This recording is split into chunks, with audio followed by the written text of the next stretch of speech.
The cafeteria of Zenith Academy buzzed with the gentle hum of artificial gravity stabilizers and the chittering conversations of students from across the Galactic Union. Eva sat alone at a corner table, picking at her meal synthesizer's attempt at something edible. The protein paste tasted like recycled air, but she'd learned not to complain. "Look, the primitives eating again?" Zixtal hissed, his crystalline mandibles clicking with amusement.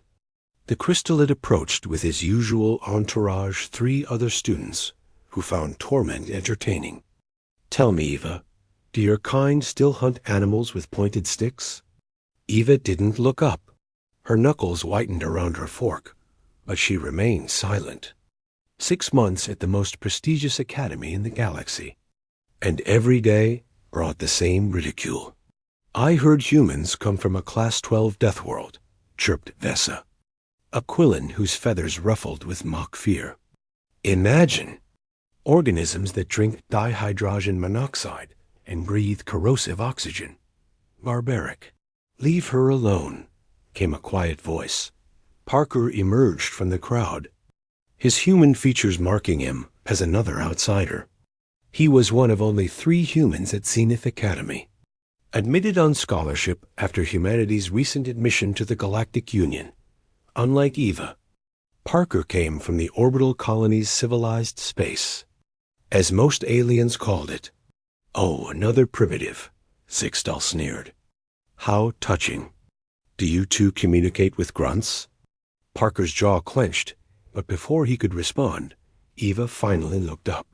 Her brown eyes, which had seemed dull and defeated moments before, now held something ancient and dangerous. "Zixtal," she said softly, "your homeworld has 0.6 standard gravity. Your atmosphere is 78% nitrogen, perfectly balanced. Your star is a stable G-type with minimal solar flare activity. Your largest predator is the size of my thumb." The crystallid's translucent face flickered with confusion. "So, we evolved in harmony with our environment, unlike you Deathworlders." Eva stood slowly. She wasn't tall, barely 165 centimeters, but something in her movement made the surrounding students step back instinctively.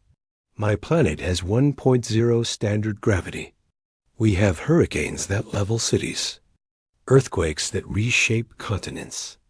Our oceans have predators 30 meters long with teeth like daggers. Our atmosphere spawns electrical storms that could power your entire homeworld. We have deserts that reach 56 degrees Celsius and poles that drop to minus 89. That's insane," Vesa whispered.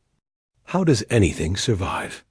"We adapt," Eva continued, her voice never rising but carrying a weight that silenced the cafeteria.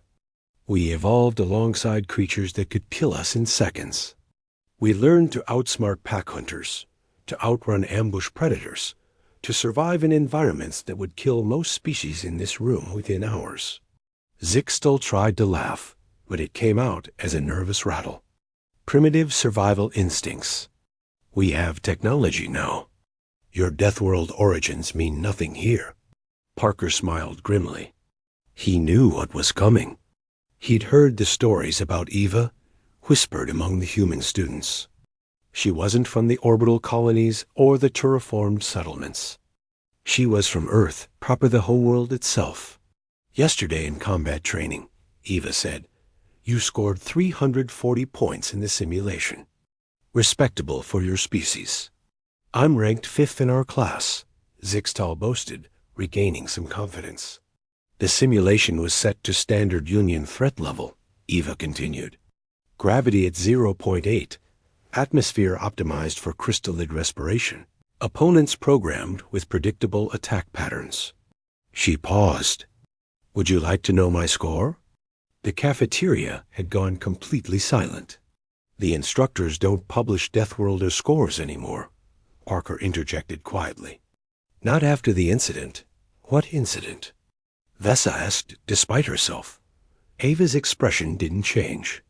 "I asked them to run Earth standard parameters. Full gravity. Real atmospheric composition. predator behavior patterns from actual Earth fauna. She leaned forward slightly. The system crashed at 47,000 points. The instructors thought there was a malfunction. That's impossible, Zixtal said, but his voice cracked. Your species sees in 3 color spectrums, Eva said. Humans see in 3+ ultraviolet and infrared with the right training. Your reaction time is 0.8 seconds. Mine is 0.19. Your bone density is 1/3 of mine. Your muscle fiber is optimized for efficiency. Mine is optimized for survival. She picked up her glass of water, the same substance Vesa had called dihydrogen monoxide, with disgust, and took a long drink. This liquid you find so bizarre? It dissolves rock. It expands when frozen with enough force to shatter metal. It covers 71% of my planet's surface. And we learned to cross it in wooden boats before your species. Discovered fire. Parker watched the alien students. Faces cycle through emotions their translators struggled to convey: fear, awe, realization. Every human here is the product of 4 billion years of evolution on a planet that tried to kill us every single day, Eva said. We survived ice ages, supervolcanoes, asteroid impacts, plagues that killed half our population. And we didn't just survive, we thrived. We turned our death world into a garden, and looked to the stars and decided that wasn't enough. She sat back down and returned to her meal as if nothing had happened. So yes, Zixtal, call me primitive if it makes you feel superior. But remember this. She looked up one final time, and her smile was the same one her ancestors wore when they stared down saber-toothed tigers and decided to hunt them instead. I was forged in a crucible you couldn't survive for a day. Every human was. We don't just adapt to harsh environments. We conquer them. The cafeteria remained silent for a long moment. Then, slowly, students began returning to their meals, but the whispers had changed. No longer mocking now, tinged with a new understanding. Parker sat down across from Eva. Feel better? Eva shrugged, a ghost of a smile on her lips. A little, though I probably just made things worse. Actually, said a small voice, could you tell us more about Earth? They looked up to find Vesa standing hesitantly beside their table, her feathers smooth with genuine curiosity rather than mockery.